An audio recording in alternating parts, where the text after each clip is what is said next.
rough crowd tonight. Scary howl tonight for the opening year of the Pack Basketball Show. Jim Brooks along with my good buddy Ty McDonough did the ball game with me on Thursday up there at Metro. That was a lot of fun.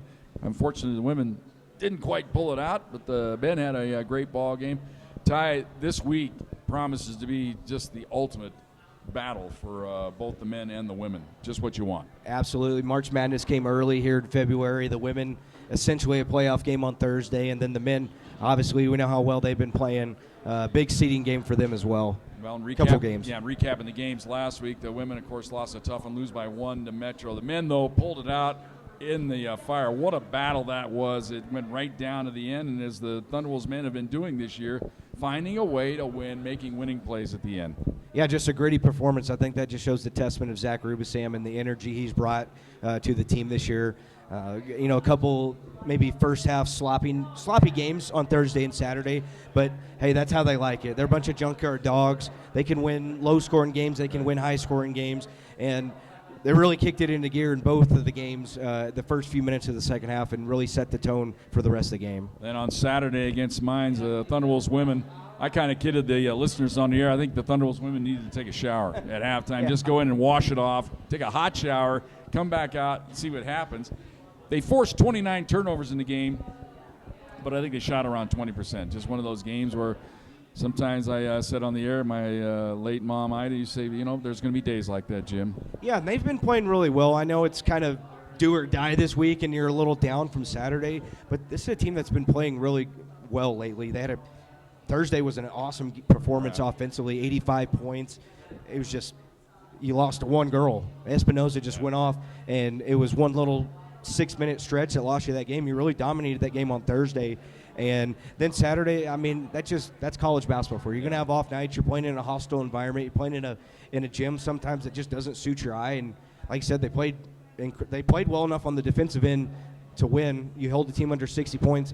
Coach TJ is always talking about score 60 points, you're going to win a game. You hold a team under 60 points, most of the time you're going to win the game. What'd you say, 29 turnovers? Right. But sometimes, Sanea's been playing incredible lately, had a rough day on Saturday. I think she's allowed to have a bad game every once in a while. Exactly. But the way she's been playing, I mean, if she keeps playing the way she's been playing, they're going to win on Thursday. Well, then the men on Saturday against Colorado Mines, what a battle. You knew it would be going in. Thunderwolves actually trailed by a point at halftime. Came right out, though, started the second half on an 8-0 run, got the lead up. Mines made a run back at him, but the Thunderwolves able to hold him at bay and made the winning plays down the stretch. Yeah, and we've said this the last few months of the season. I mean, basketball is just a game of runs. It's how hard can you throw a punch, how well can you take a punch. A 15-point lead in basketball, that's nothing nowadays anymore. You can't be up by 15 and take your foot off the gas. Right. That lead will be gone in a second. And the Thunderwolves, great start to the second half once again, got a lead. Mesa threw their punch, but then right when they threw it, the Thunderwolves were able to put their foot down and said, that's enough, we're going to win this game. All right, we're going to take a timeout. We'll come back. We'll talk to Tommy Johnson and Lacey Roffel as the Pack Basketball Show continues right after this timeout.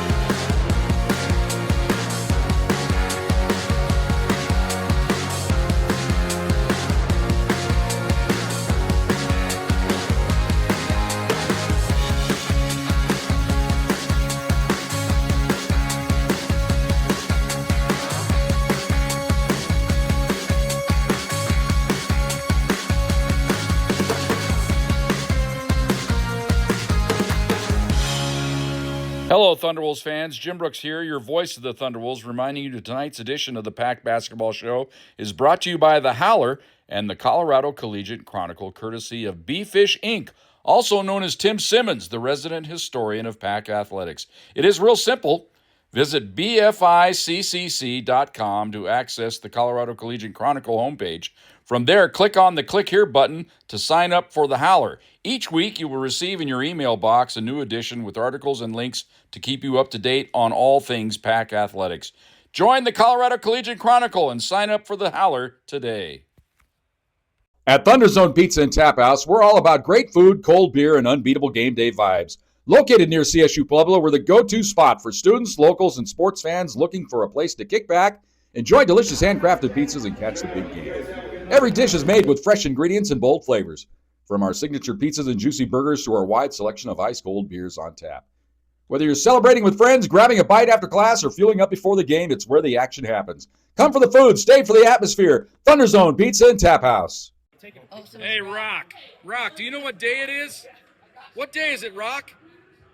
It's Uncle Ben's birthday. It's Uncle Ben's birthday, everybody. Here we go. Ready? 1, 2, 3. Happy birthday to you. Happy birthday to you. Happy birthday, dear Ben. Happy birthday. And many more. All right, give us a speech. No speech. No speech. All right. How old are you now? 39? Yes, 39. 39 and counting. Yep. Happy birthday, Ben. Thank you, Jim. Appreciate it. And welcome back, ThunderZone Pizza and Tap House. It is the Pack Basketball Show. Time for our women's segment. Tommy Johnson, head coach. Also, Lacey Roffel joining us for this segment. Tough week last week, Tommy, but you still have a lot to play for this week. Super tough, you know. Can't have flowers without a little mud, I guess, you know. So we got to get through the mud to get to the flowers. Well, I tell you what, that's reminding me of springtime. I looked at my yard today. I'm going, man, I got to get the rake out here pretty soon and get ready and all that stuff that's in our future when we get going here. The game on Thursday, I thought you guys felt like you had it in hand. Genesis came up with the injury, and boy, you really needed her. It seemed like that little stretch there, that little 2 or 3 minute stretch was the difference in the game. You know what, I thought so, but at the end of the day, I told our girls, you know, that one's on me. Got to be more creative in terms of ball handling and taking care of the basketball. And should have got a technical, Tommy. I know, I just should have. Stomping around, did something. Should have did the Bobby Knight. Just throw the chair on the floor, go from there. I think they were itching to give us another one anyway, but yeah, so, you know, Genesis going down, and we got off kilter a little bit, and I thought we got passive. Yeah. Thought in transition Right. where we made a living, I thought we got a little bit passive, and so and now we are where we are. Well, Lacey, you had a good ball game. It was your homecoming back to your old stomping grounds there at the Auraria Event Center. I thought you came out with a purpose in that game. Yes, yeah, lots to prove. Well, tell us about the game. What were you thought were your strengths? What do you think was the difference in you having a good game that night? Was it just emotion, or just sometimes you feel it? Yeah, sometimes you just feel it. They were going zone, and I feel like I can find the gaps in the zone pretty well, and my teammates found me when I was open. So. Well, we talked about your role with this ball club now. You've been taken out of the starting lineup, not because of performance, but just trying to find something that works. Yeah. And I think bringing the other two into the starting lineup gets them going. They don't feel so much pressure coming in the game. You have more experience when you come into the ball game, then you're able to make a stamp on the game when you come in. Yeah, I think, you know, energy off the bench has been a big thing, and I think our bench has been great. Me, Ruby, some of the other girls coming in, giving some energy, so that's been nice. Well, you've come in, I thought in the ball game on Saturday, when we talked about the Mines game, great defensive play. You drew a couple of charges in that game. You really gave their star a lot of problems in the game. Yeah, thank you. Yeah, my body's feeling it. When you take a couple charges, a couple shots to the chest, and both times she thought it was on you, of course. That's the way a superstar should think it is. Well, in the game on Saturday, Tommy, against Mines, that was a game, you know, I was kidding with Ty. I thought, you know, I was even on the air saying, you know what, I think I'd go in and take a shower. Just take a hot shower, start the whole day over, just start the whole process over and come back out. Of course, there's no time to do that, but just a game where your defense was awesome, forced 29 turnovers in the game, just weren't able to take advantage of your looks. And, you know, just not to beat a dead horse, that's why those heartbreakers or they come back to haunt you. But our girls, I thought they did a great job of getting back up on the horse on Saturday, came up with a defensive game plan. We didn't want Baldessari to go crazy, wanted to keep Shandy under control. And, you know, me and you speak all the time about this. You got to score 60 a night in this league to have a chance to win. We couldn't quite get to 60. I thought the girls emptied the tank. Defensively, you very rarely see a team lose that turns another team over 29 Right. times. You got to really try to miss some shots when Yeah. you do that. And so we just weren't able to get over the hump. But again, I think it's, led us to a point now where we're excited about just still, with all the faults we've had, we still got the opportunity, and Saturday was a learning opportunity for us. Well, you mentioned on Saturday, I thought Lacey, great job defensively on Baldessari. She's a load to handle out there. She can do it inside, do it outside. She was trying to get inside. I thought that's a turning point, got her in some foul trouble out of the ball game. But the other girl hit a couple of big shots on you really when they needed them. Yeah, and that's the thing about a veteran team. They've been around. Those girls, they don't show up a lot on the stat sheet sometimes, but they're there. And they did. They had a freshman hit a couple of threes, uncharacteristically number 10. She hit a couple big ones. And so, again, I still thought we had opportunities there. And I thought Lacey was phenomenal in terms of just accepting the challenge of defending her. Right. That's the biggest deal. You got to compete a little bit. And so I wish we would have all kind of took a cue from her. Because she didn't just do it on one end, she attacked it on the other end as well, and that's how she got in foul trouble. And so, kudos to Lacey, but we know we've got a big game ahead of us now. Well, I thought it proved that you're pretty good about watching the scout, because you realize she likes to dip her shoulder inside into the paint, then come back, wheel on the baseline. Yes, sir. Both times you were there, and she clobbered you both times. Yes, sir. Yeah. We take pride in our scout film. We're big on KYP, know your personnel. So yeah. Well, that's high level thinking for me. I was going K for KNO. Okay, yeah. All right, I would have no IP. But anyway, that's just the way I operate. Now, in the ball game, do you feel it as a team, as a player, when you're out there and say, man, one of us has got to get going here, and then you almost kind of lock up everybody. Well, who's going to be the next one to miss a shot instead of the next one that's going to make a shot, isn't it? Yeah. You could feel it out there. We're going to do a better job of picking each other up. Sanea wasn't really hitting that game, and so we all had to step up, and we just fell short a little bit. Yeah, I thought she should have taken 2 showers. Yeah. As hot as she's been lately, Yeah. scoring 30 a game, and it just wasn't dropping in that game. But you know what? We forget all about that. It's going to be a wash because it doesn't matter. Now you got to come out, and even if you win that game, you're probably going to have to win this game Thursday anyway. That's the way I'm looking at it. You need these wins, especially on Thursday against Fort Lewis. The old rivalry for CSU Pueblo goes way back into the Kip Drown era. That was always the battle against Fort Lewis, and it's coming down to this, and should be a great crowd, should be a great atmosphere on Thursday. Again, all about perspective and mindset. Man, we're fortunate to be able to play for something at this time of the year.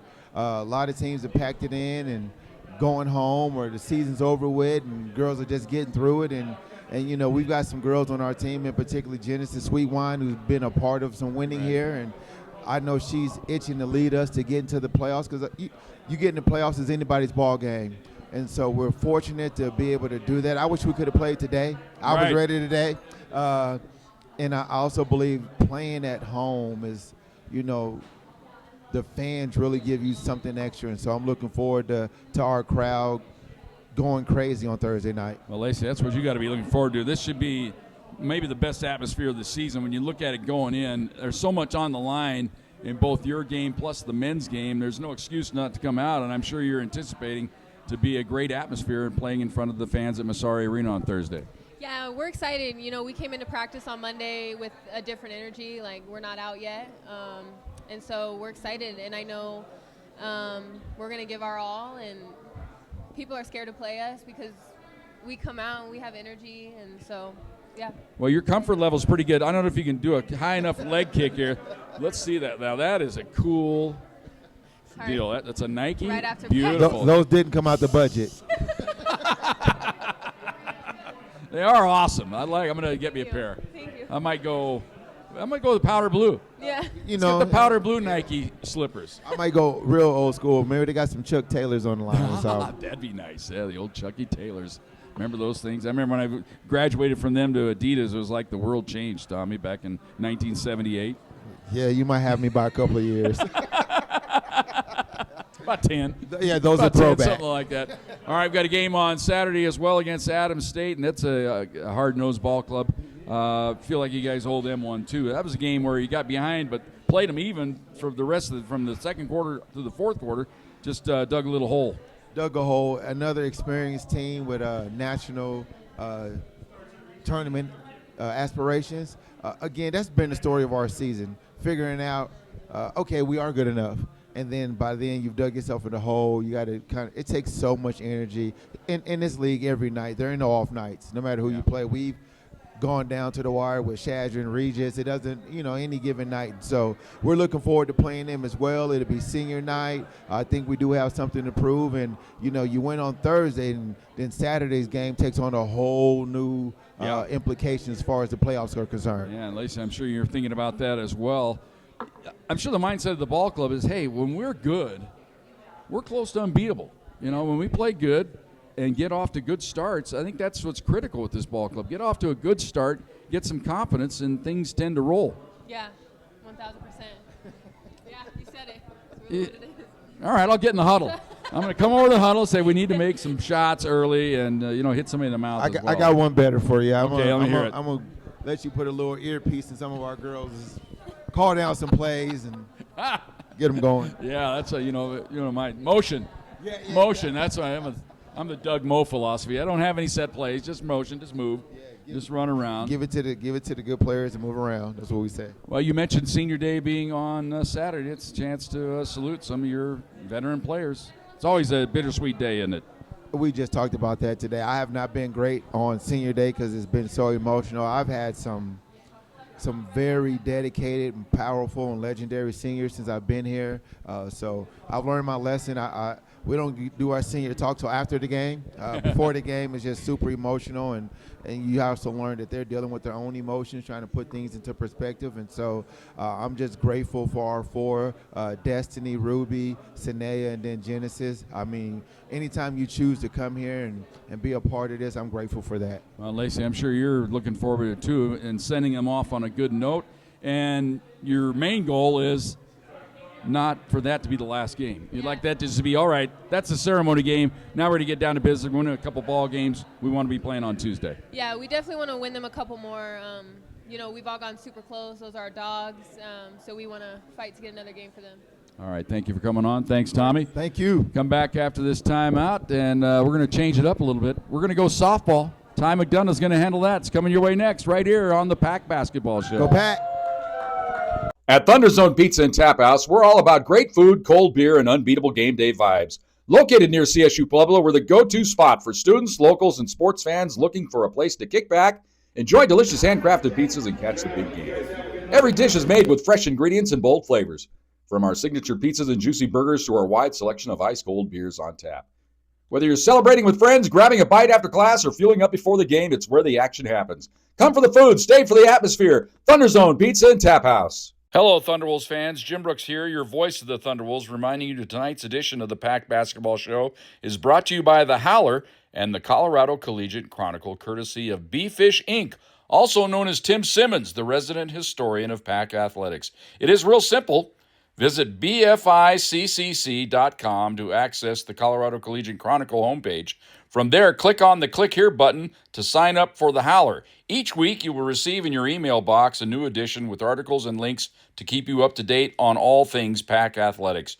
Join the Colorado Collegiate Chronicle and sign up for The Howler today.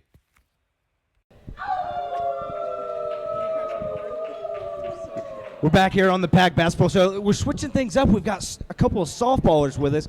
Hey, McKenna, how about this? How does RMAC Player of the Week sound? Pretty good. I'll take it. She's a stud, isn't she? She's something special. She's been here 3 years and long time coming. She finally gets it. So 0 ERA, 15 strikeouts, 10 innings. I mean, I guess that does it for her. The start of conference play for you guys, it's always nice to get preseason over with. You guys had a very eventful preseason. You got to play here for the first time in a while, host a tournament, but then a little bit of a wonky schedule for you. You guys don't get to go to Shattering. You end up moving here. How did things kind of mess with you a little bit? It's always nice to play at home, but it kind of messed with your schedule a little bit in opening weekend. Yeah, I mean, preseason was all about playing the best of the best. To prepare for RMAC, you want to play better than the RMAC, and that's what we did. We stacked our preseason, and I was really proud of the girls. I mean, we didn't get the outcomes that we wanted, but our process was really good. We're a very process-based team. And then, you go into starting the RMAC, you get that off weekend, and then you're mentally preparing, okay, we're going to go to Chadron. It's also Chadron, Nebraska. It's February. You don't know what's going to happen. It's a hike. Right? It's a hike. You don't know what the weather's going to look like. So mentally, we were all just prepared to go, right? That's all you can do with your team is just prepare them to go. And then from there, once we kind of track that weather, okay, hey, we might start shifting gears. But the biggest thing with the girls is they know that they just stay locked in on they've got a job to do. Let me handle the rest. And they trust that I'm going to do what I can to make sure we get our games in, and that's what we did. And it took a lot of people, a lot of moving parts, but ultimately all they need to do is stay focused on the game and let me handle the rest. McKenna, I'll throw that same question kind of over to you. As a pitcher, you guys are so detail-oriented, so schedule-oriented. Now, I know you play both sides of the ball. You're obviously an outstanding hitter as well, but how do things like that kind of mess with you a little bit when you're prepared to go to Chadron, but you come back and don't allow an earned run the whole weekend against – that's pretty impressive. Thank you. Yeah, like Coach said, we're very process-based, so, I mean, the week being up in the air was definitely a little bit harder, but Friday night we locked in. I called my mom and she's like, okay, what are your goals for this week? And I was like, honestly, I have things I want to work on. I'm going to go to work either way. So like Coach said, we pretty much just leave it to her and put it in her hands. But it makes it easier being at home, obviously, to be locked in as well. So that definitely helped too. But yeah, staying in my routine, just knowing get the job done, and that's what we did. Obviously not the outcome that we totally wanted this weekend, but not terrible for season opener. So now obviously we know you pitch and hit. When you're not pitching, you're usually over at first.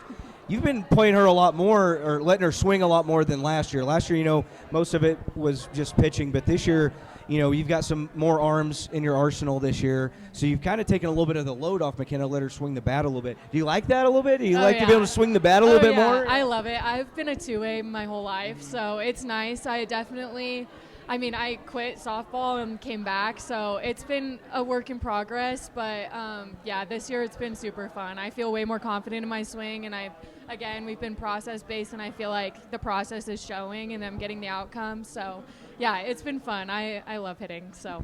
That's pretty impressive when you can just sit your ace down, let her go play first base, let her swing the bat, isn't it? Yeah, and then when you have to look at her and say, go throw, and she'll get ready in 10 minutes. I mean, McKenna. Get a 6-out save for me real fast. She's just built different. I mean, since the minute she got here, she had the year off, but some players just flat out get it, and it's just a definition of built different. And the minute she got here, I said, run your race and run your own race and don't look back. So the thing with her is she has worked her tail off to get to where she's at, to earn that opportunity to be at the plate, to be at first base. It's all about how bad your student athlete wants it, and there's no one more than wants it than McKenna James. I mean, you're seeing what I saw the minute she came and literally had a tryout at our field and was like, I threw so bad, and I'm like, I'm not even looking at how you're throwing right now. I don't care. It's just your mentality. And so it's all credit to her. I mean, as our job is to push them and make them the best that they can be, but ultimately it's her motivation to do it. So I couldn't be more proud of McKenna. But having her firing on all cylinders, man, it's pretty awesome. It's pretty awesome. I wanted to ask you, and I actually mentioned this to you in our head coaches meeting a few weeks ago. You're 6-8 to start the year, 2-2 in conference play. I know you guys are a little disappointed with, splitting with Chadron. A team I think safe to say you guys are better than. But you really played. Going back to your non-conference, y'all played a tough non-conference schedule. You went out to Cali, played some really good teams. Y'all hosted a really good couple of teams here in Pueblo. Pitt State. Y'all had them on the ropes there in one of the games.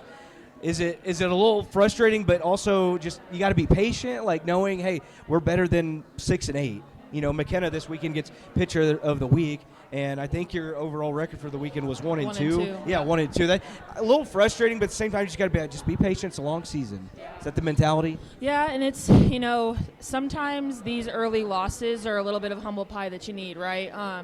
You do play these top-notch teams, and a big thing with that is we want to compete at that level, but you have to compete at that level all the time, and so that's a big thing that no matter who you face in the RMAC, you have to play them like they're the best in the nation, and that's what I always tell them. And we don't want to take anybody lightly, and it's just not allowing us to get in that cruise control. The thing that I always say is put them away and put them away early, and don't let up until that game is over and the umpire says ball game. And so, does it hurt? Yeah. Do I want it to hurt? Yeah. But ultimately, I have a lot of confidence in this team, and I know that they're going to do what we need to do to get back on track.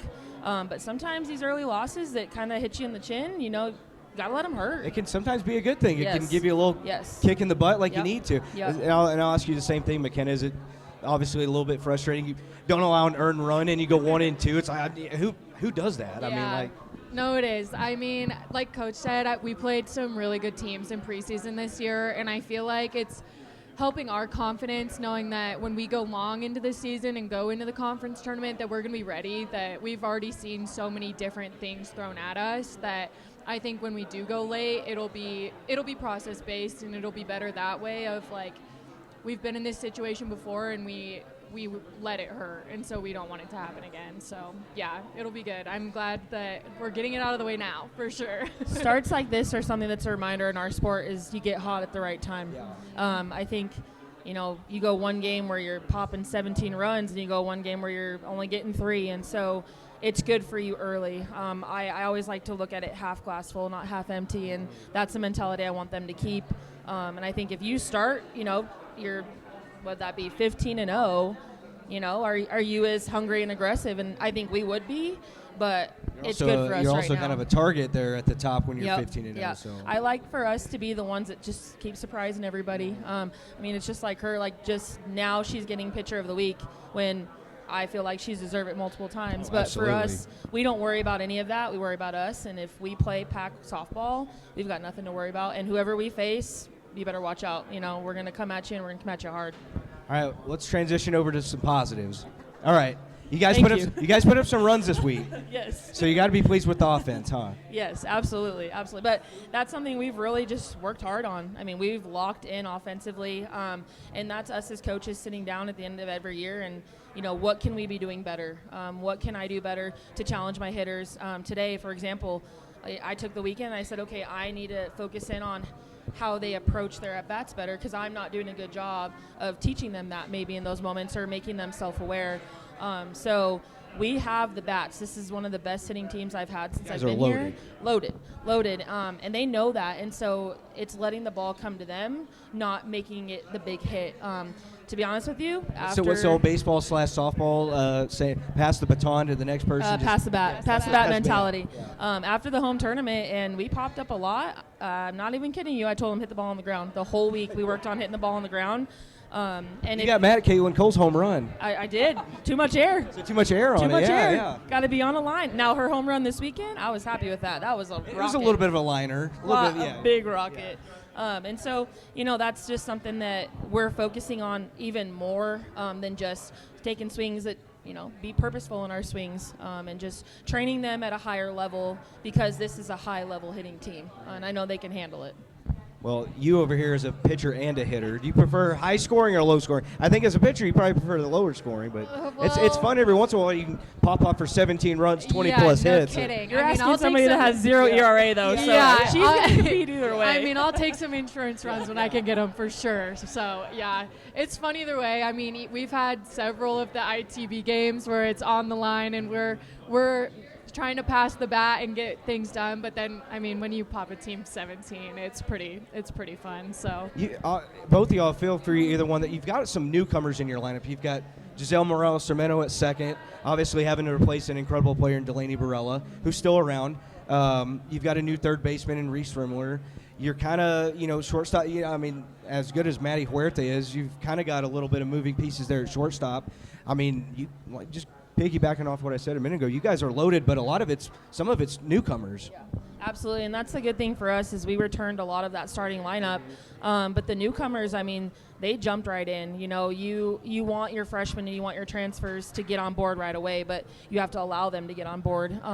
And I think with them, this has been the smoothest transition with newcomers that I've ever had. And I think that's resulted in us having the success that we've had. And Reese stepping up. Reese wasn't a third baseman all her life, and And that's something that if you know our outfield, some of our outfielders that start were outfielders when they got here. And so it's just being able to find players that are versatile and they're gritty and they want just any opportunity they can for the team. And so I think the word that comes to my mind with even the new girls is they're selfless. They want to compete, but they're going to do whatever they need to do for the team. And if that's moving people around, I mean, Lydia this week, she's practicing at first base. You know, we're going to do what we need to do to be successful. And we have a team at this point that they get that. And so that buy-in is a huge result of it. And then flat out, you know, my example was if you want to follow somebody right now on our team, it's McKenna, it's Giselle, and it's Reese. Because they just get in there and they get the job done, and they have that mentality. But all of them, I'm really proud of all of our newcomers and our returners. It's about having good returners, too. Well, McKenna and some of those newcomers are also on the pitching staff as well. Is it kind of nice to have a little bit of the load taken on? I know if it were up to you, you'd probably be out there every single inning, but it's nice when you don't have to go out there and throw every single. You can go over to first sometimes. You can focus on swinging the bat a little bit. You know, thought Eva pitched really well. Yeah. You know, she's been a good addition. You know, at Jayla, you've got a whole bullpen of arms that fall behind you. Yeah, it's definitely nice to have more of a staff this year. I mean, I'm used to taking a big load and throwing a lot of the innings, but it's been fun to pour into them, and they really have bought into our program and they're improving every week. So it's fun to see them learn and go through the pack bullpen and the pitching staff as well too. So it's fun to hand the rock over every once in a while, but yeah, no, they're doing great. All right, you've got another big series this weekend, Black Hills. Yep. What are we thinking this weekend? We going for the sweep? We're going to take our anger out against Shatter and get a sweep? I hope so. One pitch at a time. We Yeah. go one pitch at a time, one out at a time. If we do what we do and we don't worry about anybody else, we'll get that outcome of Game 3. I'll tell you that. We'll put up plenty of runs, but we're just going to keep worrying about us. Whatever everybody else does, that's them. We're going to be us and play the pack way and play pack softball. And no matter what, we're never going to give up. We're going to keep getting up, keep giving up, keep fighting. Love keep it. bunting. Keep passing the bat down. Yeah. McKenna James, head coach Bianca Duran.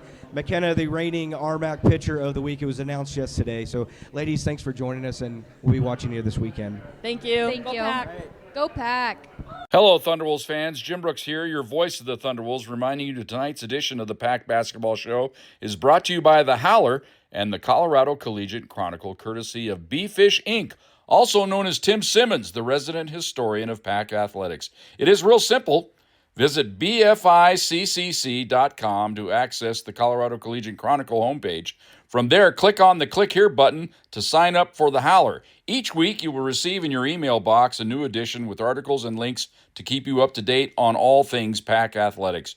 Join the Colorado Collegiate Chronicle and sign up for The Howler today. At ThunderZone Pizza and Tap House, we're all about great food, cold beer, and unbeatable game day vibes. Located near CSU Pueblo, we're the go-to spot for students, locals, and sports fans looking for a place to kick back, enjoy delicious handcrafted pizzas, and catch the big game. Every dish is made with fresh ingredients and bold flavors, from our signature pizzas and juicy burgers to our wide selection of ice-cold beers on tap. Whether you're celebrating with friends, grabbing a bite after class, or fueling up before the game, it's where the action happens. Come for the food, stay for the atmosphere. ThunderZone Pizza and Tap House. And welcome back. It is the Pack Basketball Show here at ThunderZone Pizza and Tap House. Jim Brooks, along with my friend here, Zach Rubisam. Look at this. Corbin Garver has made the show this week. Yeah, give him a hand there, Corbin. Corbin can actually open his mouth and talk this week. That's why we had to wait him out after taking a little dental. We'll talk a little bit about that here in a little bit. Zach, what an incredible weekend. Each win, each victory, I mean, each game, it's ratcheting it up, and it's so much fun. And, you know, you beat Metro, you beat Mines. We were looking back. Joe Servey texted me this week, when did that ever happen? I go, you know what? Never. Yeah. But first time we've beaten Mines twice in the same season since 85 and 86. And the opponents and the team just keeps achieving better and better things. Yeah, got to be proud of yourself. Yeah, I'm proud of these guys. I'm proud of how they work. I'm proud of how they've stuck together through the ups and downs of the season. And we're just kind of in this moment right now where it's like, you know, we're just focused on Thursday now, and we're taking it one game at a time, one possession at a time. And what's, you know, cool for me is they're still having fun. You should have seen our practice today. I thought we had great energy at practice. We have Jordan Blair texting in the group chat at 10 o'clock at night, excited for alley drill. the next day. So that's growth, and that's just, these guys enjoying being with each other. Well, in the game against Metro, it was a hard game for you with your, well, I don't know your mentor, but one of your compatriots. Yeah. Actually taught you a little bit about the game and helped you along the way and giving you some jobs. And, I mean, that was double tough having to compete in that game against Ficky. It was. I mean, Dan Figgy's my best friend. It was literally my brother in my wedding, and then Ficky right next to him. So that's how much he means to me. I'm like, his kids are like my godchildren. So we actually went and watched his daughter play hockey in Pueblo on Sunday. So that talks about kind of the relationship. But before I go with that, like, Metro's having a little bit of a down year, disappointing year for Ficky. But there's not a coach in the country that I'd have more confidence in turning it around. So we know, how well coached they were, but it was a great win for our guys to not play probably our best in the first half and, come out tied and then, really open it up in the second half and be the tougher group and make the plays and really have our defense influence our offense was big. Well, Corbin, I think that's the way this ball club is. I mean, you guys, I even said it on here. I go, who's tougher than the Thunderwolves? I don't know of anybody that's tougher than you guys. I mean, it might not win every game, but I don't think it's going to be tougher than you guys. Nobody's going to outcompete you. Yeah, no doubt. I mean, every play, it feels like we're just crashing the glass. We're punching teams in first, too, which is what I noticed. And we struggled with that at the beginning of the year, but now I feel like we're punching teams first, and they're kind of responding to us a little bit. Even if we're not winning on the scoreboard, like against Mines, we weren't winning, but and they even had beat us on the boards, but you could feel that we were going to out-physical them, and that was going to be the difference in the game at the end of it. So I think that's kind of our mentality all year, has just been punch first, and I think that's led to the physical outlook. Well, that's kind of the energy you bring into the ball game. You have to get in there and hit the offensive glass, and it seems like you're doing that with a vengeance, and also defending, and once in a while get a shot off. But when you get in the ball game, that's your role, to come in and stir it up, isn't it? Yeah, I'm trying to find little ways to make a difference in the game, and one way I know I can is track the ball off the rim and go grab a rebound. Usually I have a smaller guy trying to box me out or a slower guy, so I'm like, I can just run to the rim and grab the ball and make a play, hopefully. Well, that's probably what you sense. I think I could sense it out on the court. You're kind of a big winger. You know what I mean? There's tough teams to match up with you. Being at the height that you are, they can't stick a guard out there on you because that's not going to work. Forwards aren't fast enough because you have a little bit of an extra gear. It's probably the advantage you have in the game, isn't it? Yeah, it's been interesting. I was my freshman year, I played a lot of that 3-4 position, and there was no fours that could keep up with me. But then if I went 3, their 3 guard was smaller than me, so that was always a nice little advantage. I mean, this year my speed is not quite what it used to be or what it maybe will be again. It's getting better, though. Game by game, you can see that. I mean, it's like baby steps in it. Each game, you can feel yourself getting a little more confident, can't you? Yeah, I definitely each practice, can. Even I'm sure. Yeah, I mean, even each week, I feel a little bit better. I mean, as long as there's no setbacks, we know. Not getting hit in the mouth and losing teeth and breaking the jaw and stuff like that. Yeah, I know. But each week, I feel a little bit better. It's a long process, but I definitely compared to the beginning of the season, I feel a lot more confident. Sometimes it doesn't always look like it, and I'm still trying to figure out what I can do, especially on offense, to help the team. But, Now, Zach, I'm sure you got to appreciate a guy like this because you've been around the block a little bit. Even though you're a young man, I mean, the players you've been around at the big-time level, guys tend to pout. Yeah. And they're not getting all their minutes, and they're not getting their shots up, and they just kind of recline, don't they? They just regress. But this guy seems, you know what? I might not play 20 minutes a game, but I'm going to make those 10 or 15 I'm in there really valuable. No question. And I think I said that after the Mines game as we talked about it. I'm so proud of him because of how selfless he is right now. It's been a process for him. It's been an up and down, start and go, how are you feeling? And that's just kind of what it is with an injury. But he hasn't ever complained. He's come to work every day. He's given me everything. He's had a great attitude. But he's selfless right now because you heard in that answer is, how can I affect the game? How can I help the team? And I try to tell him, hey, Corbs, if this is the worst it's going to be, you're going to be fine because you're going to get better. He's going to have a full off season that's healthy. And we're going to, get back to seeing the Corbin Garver that everyone got a look at as a freshman. Right. But right now, it's not about that. It's not about who's scoring. It's not about that. He's coming and impacting the game every single game and impacting us every day with his effort, and then also, maturing into a leader, which I think is great growth for him. Well, Corbin, let's talk about, for the fans that don't know, the struggles you had. Of course, torn ACL, I think it was Game 4 last year, Game 3 or Game 2. After Game 2, and I didn't even get to Game 3. I think it was Ro Dominguez hurt hers in Game 4. That's where I had it confused with there when she hurt her ACL. So ACL tear, and you go through the surgery, and like you said, you basically spent the last year rehab, and you don't get to go out and work on your basketball moves, your shots. You're more or less doing a lot of gym work and a lot of stuff just to get your body to where you can start doing that kind of stuff. Yeah, I mean, while everyone else is getting better in the summer, I'm just trying to get back to where I was. And, after not having been through an injury like this, I was like, if I can get my knee back, like everything else will be fine. And it's like, actually, you haven't been practicing or moving at this fast pace or playing at all, so your game is actually not fine, even when your knee is sort of fine. So, that's been a tough process for me. Like, I didn't get a summer, I didn't get a preseason. I didn't even get to play pickup basketball. And you don't realize how big of a gap that creates when you're trying to come back and play. And you got to be patient. I remember when I had my double hip replacement, I had them both done at the same time, so I'm about 2 weeks in. I'm ready to go out for a walk. I said, yeah, I walked about a quarter of a mile. They said, that's enough. And what I did, I went out and did 3/4 of a mile. And the next day, I was in agony, thought I was going to die. I called the doctor, and they said, well, what'd you do? And I go, well, I walked 3/4 of a mile. You dumbass. That's basically what you had to feel like you were doing.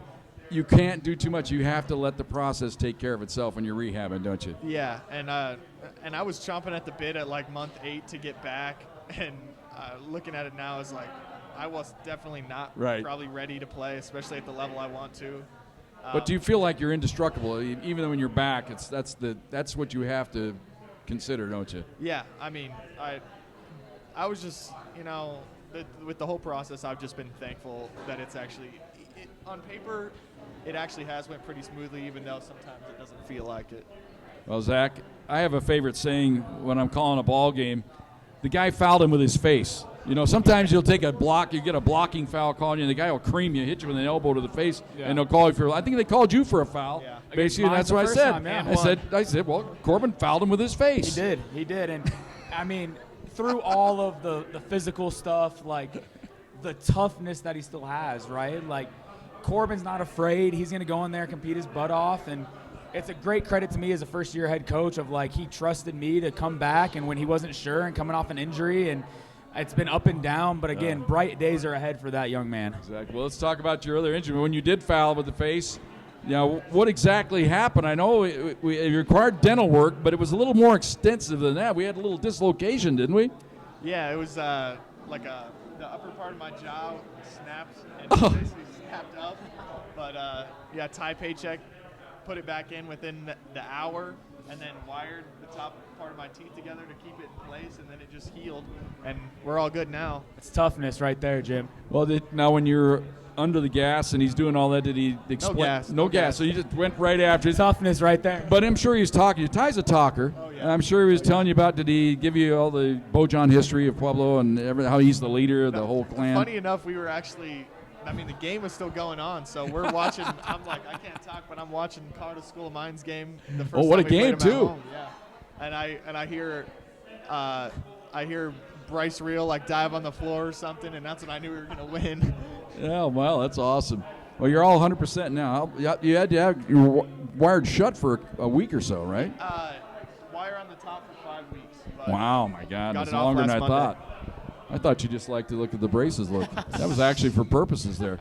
All right, let's get back to the action. Yep. Win that ball game against Metro State, and they made a great run at you guys. Got it close, but as you've done here in this little latest streak, you've been able to weather the storm and make the winning plays down the stretch. Yeah, the biggest play of that game was, Mac Terry had a little bit of an off shooting night, had missed the rim 3 different times, and I think it was Kyron Allen gets an offensive rebound, throws it to Mac Terry in the corner. Right. And, Mac bangs the 3, doesn't even think about it. And that's just – I think that's a great, synopsis of our team, the toughness. Selective amnesia. Yeah.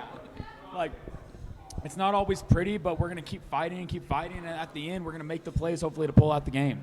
And you did that, and then we go now to Saturday's game against Mines. We knew it going in. It was going to be a battle. And the way the game was kind of called in the first half, the officials more or less said, you know what, let's just let these guys, shirts and skins out there. You guys are beating the hell out of each other. It was going kind of both ways. I looked up at the foul count. It was like 3-2 with maybe 3 minutes to go in the first half. It was kind of both ways. You just had to weather the storm, didn't you?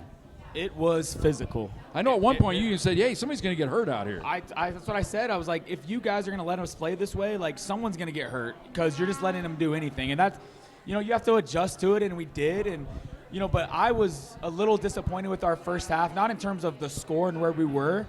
I just thought Mines was taking the fight to us. I thought they were tougher than we were. I thought they were hitting us, and that's not who we've been all year. So that was the real message and the challenge to our guys at half. And, then it kind of flipped in the second half, and a big response from our guys and kind of getting back to who we are. And, we're going to try to out-physical you. Now, Corbin, one thing I've noticed about this club, when you guys do get on a roll, you tend not to settle. You get a little bit of a lead, and it's a 6-point lead. Then it grows. Well, they actually cut it to 1. But after that, got it right back up again. And, a minute later, you're ahead by 7. A minute later, you're ahead by 8. It just seems like you're always looking to advance the lead. Yeah, and the funny thing about it is it has nothing to do with how we score at all, because it's all just getting stops. Like, we'll get those leads, but the score's like 53-60, so it's just our goal is just to stop them, and the offense is going to come.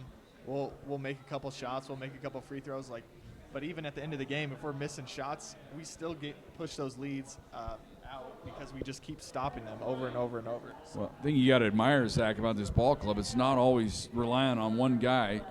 Sure, JB, great driver of the ball, but when you call a play for somebody else and they come open, nobody's afraid. No. Everybody gets a little open look, they're going to take it. And they have the green light, they're not looking over their shoulder. Yeah, we just talked about Mac Terry against Metro. Jaden Kennis was a baller against Mines. Oh, my goodness. He had an unbelievable game. So I think that's what makes us hard to guard, too, is one night it's JB, one night it's Mac, one night it's Jaden, one night it's Corbin, one night it's Bryce Reel. It's like, pick your poison offensively with who's doing what, and it always falls back to, as Corbin said, our defense and rebounding, because road, home, if you defend and rebound, you're always going to give yourselves a chance. Well, you mentioned Bryce Reel. Here's a guy, he's starting to find out. Teams are scouting him pretty good.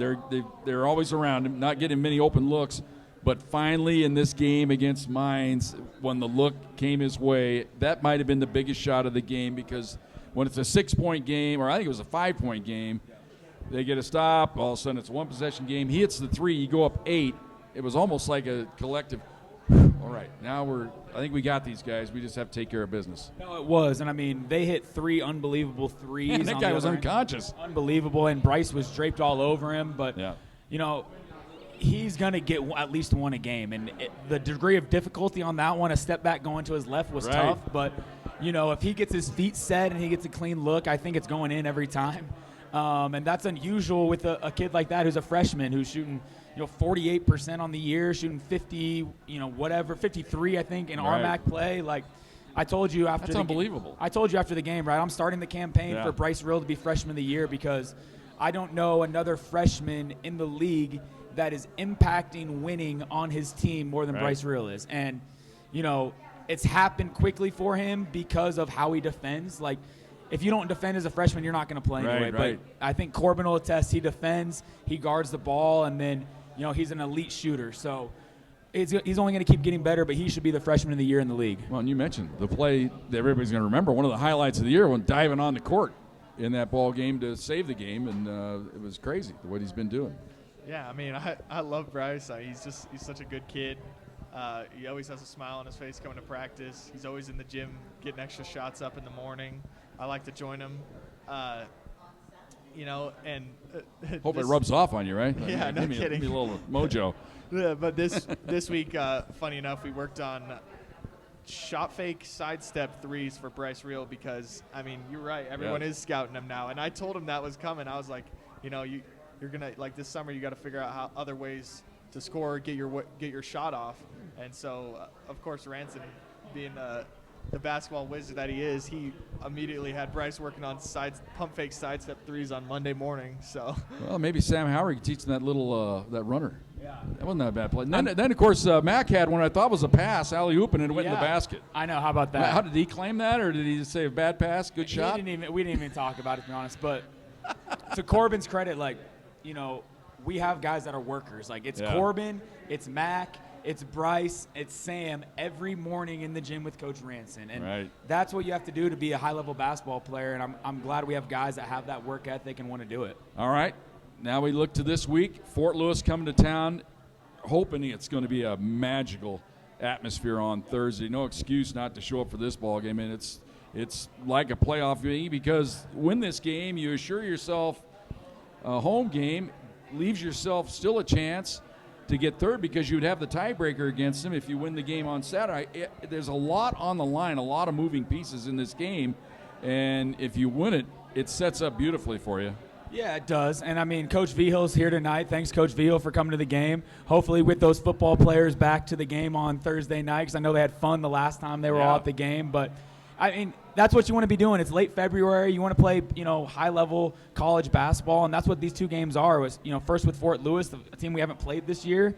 A little unusual going into, you know, February 25th, not having played a team. So it's hinky. We won't.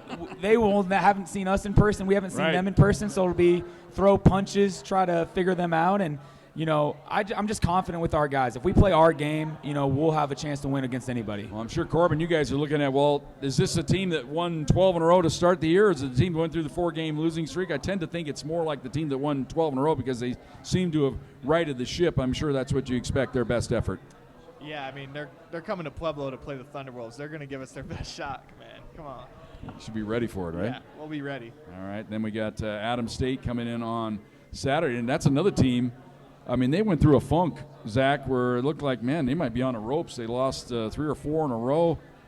But ever since they hit rock bottom, it's been kind of a steady climb for them. And, I mean, you and Adams State been playing arguably some of the best basketball in the conference here of late. Yeah, no doubt. I mean, you know, Coach Tripp has done a great job with them. He's built that program over the last 3 years and kind of starting to reap some of the rewards. They've had a great year.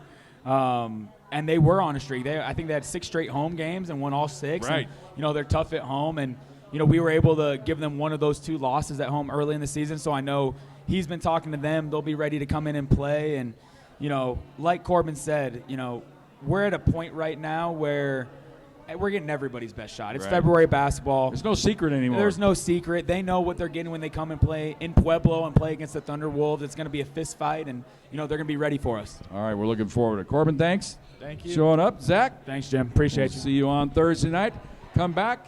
Ty McDonough and I will wrap things up. We'll talk about what's going on in the RMAC. All comes your way next. Pack Basketball Show from ThunderZone Pizza and Tap House.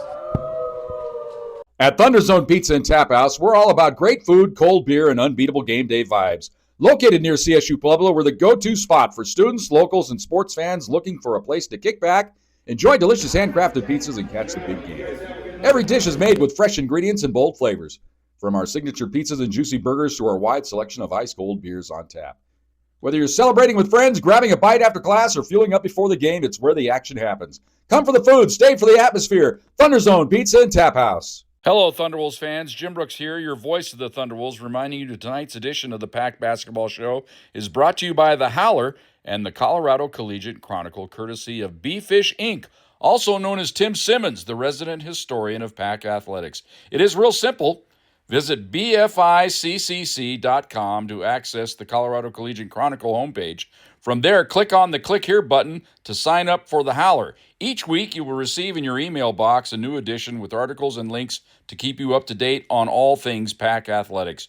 Join the Colorado Collegiate Chronicle and sign up for The Howler today.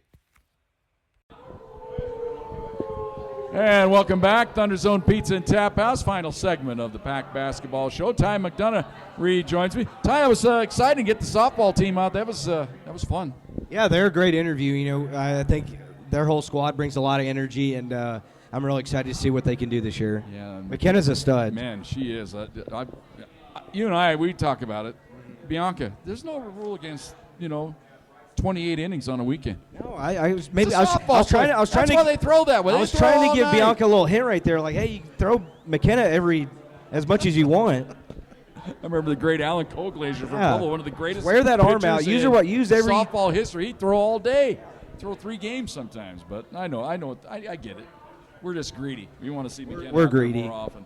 All right. Speaking of greed, Thunderbolts need a win this weekend. Need a couple wins. They win Thursday. They assure themselves a home game.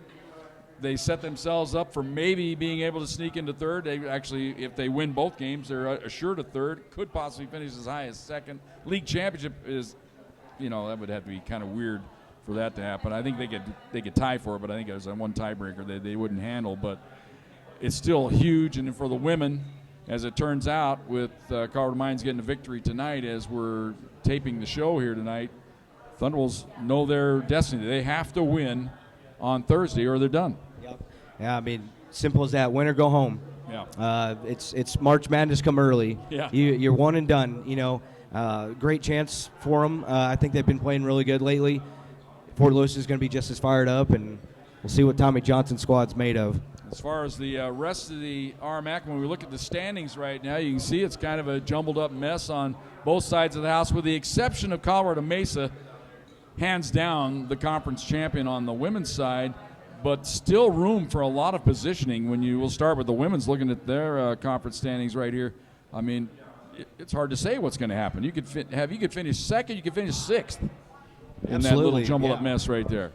Yeah, UCCS and Adams are going to be playing this week. We'll keep our eyes on that. I mean, that's a big seeding game right there. UCCS just a game back in the loss column behind Adams State, and they're playing right there in Colorado Springs on Thursday. So big opportunity for the Mountain Lions on the women's side. And yeah, it's jumbled up. I mean, anybody could finish anywhere. Black Hills with 5 losses, Western Colorado and MSU Denver with 6 losses, and then obviously the little jumbo between Fort Lewis, us, and Mines kind of playing for 7-8 right now. Yeah, that's what I'm saying. Adams could lose both games and drop from second to sixth. There's not go out from of the realm of possibility. Yeah, exactly. It could go from a home game to a road game. On the men's side, when we look at the standings there, and of course, Black Hills State has the leg up with the 1-game lead, but Mesa, 1 game behind them, does have the game in hand. And plus, if they win the game Saturday, they would have the double tiebreaker. So it'd be over right there. And it's just crazy. And we've talked about the Thunderbolts scenario. Thunderbolts could finish as high as a tie for second. They could finish third. They could finish fourth. There's the possibility they could finish fifth if they don't take care of business. So it's a lot to play for in this final week. And then you have to look at the 6th through 8th teams there. They're all in, but it's all about positioning. Where are you going to be? Yeah, I think this, with 2 games left to go, a huge seeding purpose, because think about this, Jim. Like you said, the Thunderbolts could finish as high as second. If you lose, everybody goes to the higher seed in that first game. Yeah. Let's say Black Hills loses right off the bat as the 1 seed.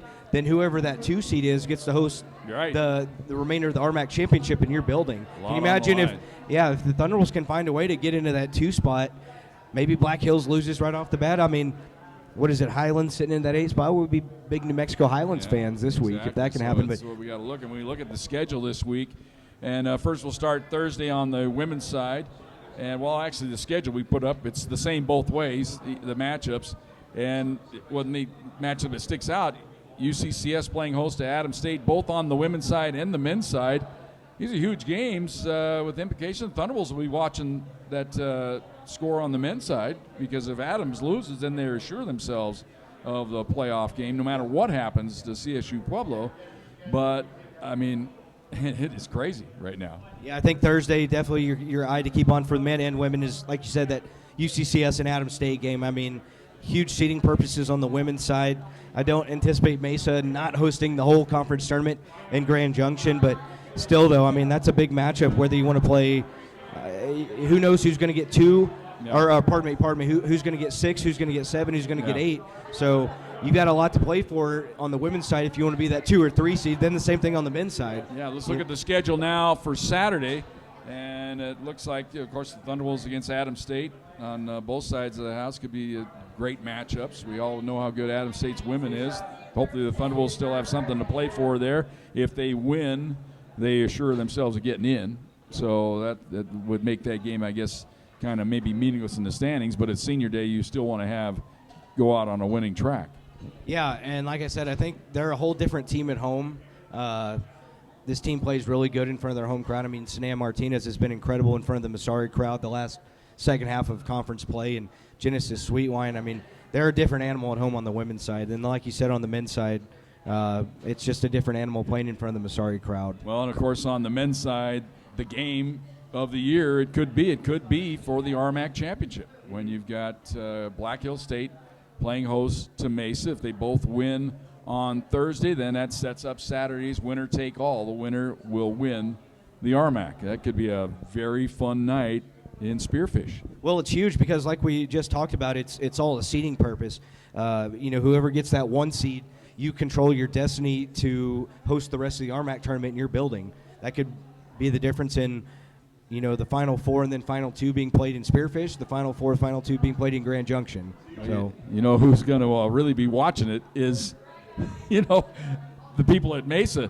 If their women are already assured themselves the host, the men, if they find a way to win both games this weekend, then you'd have the double RMAC tournament. It'd be like the old shootout used to be here in Pueblo when they played it at the State Fair. You'd have 4 games on that first day. We'll have to ask whoever their associate athletic director for facilities is if they're prepared. I know some of those facilities. Mr. Yonke, you give everybody, and Chris Day. Chris Day and Yonke and our old friend Dylan Weaver. Yes, exactly. Dylan, our old buddy. Their work is cut out for them if that's the case. Well, we'll see. We'll see what happens. Well, we're looking forward to it. We'll have the ball games this week on both the RMAC network as well as Fox Sports Pueblo. We put up the promo board, of course, for our radio broadcast. 5:15 with the pregame show, 5:30 for the women, 7:30 for the men, as Fort Lewis comes to town on Thursday. Then on Saturday, it's a matinee affair. It's senior day, 12:45 with the pregame show, 1 for the women, 3 o'clock for the men. We'll have them both for you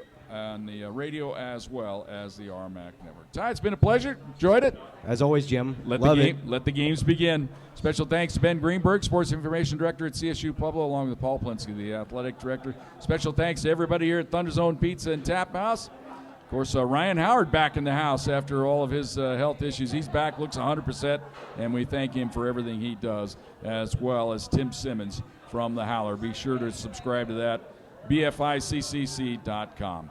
For Ty McDonough, for Ben Greenberg, this is Jim Brooks. Good night, everybody.